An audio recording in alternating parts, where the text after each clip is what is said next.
ازيكم عاملين ايه؟ انا عارفه اني بقالي مليون سنه ما عملتش فيديوز، بس خلاص قررت ان شاء الله هعمل. والنهارده 12/9، يوم حلو قوي ومميز. فاللي ما يعرفش، هي دلوقتي الساعه 9:30. انا صاحيه من بدري عشان النهارده خطوبه صاحبتي، ومش اي صاحبه بقى، عارفين طبعا، طلعت معايا قبل كده. ولو مش عارفينها فهي صاحبتي بقالنا 14 سنه، وخرجنا ولعبنا ورحنا دروس مع بعض، وصاحبتي قوي يعني. فالنهارده يوم مميز قوي، وكفايه ان هي هتبقى مبسوطه وكلنا هنبقى مبسوطين. غير طبعا ان احنا صحاب بقالنا 14 سنه، فقضينا يعتبر نص حياتنا مع بعض.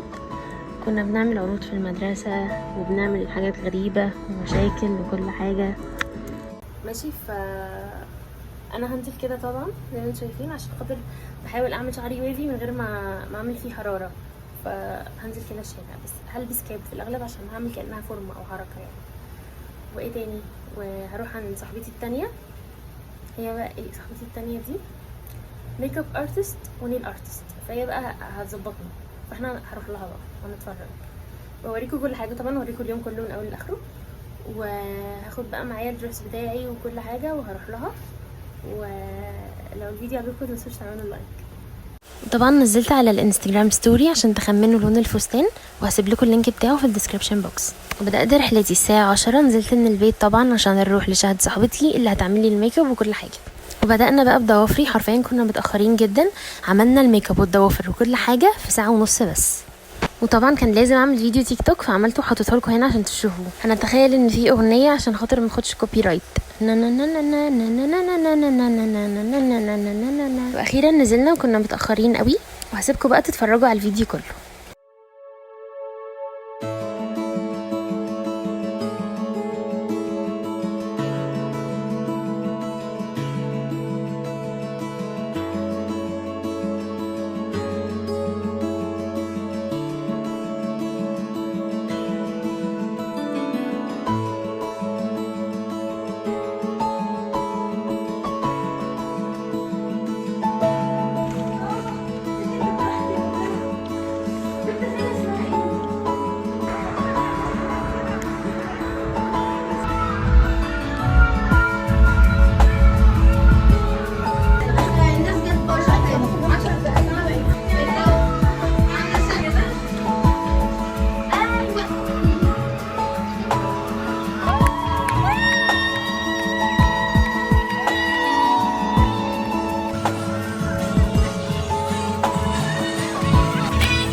وهنا كنت اخيرا روحت، وباين عليا قد ايه ميته وهموت واشيل الميك اب وانام.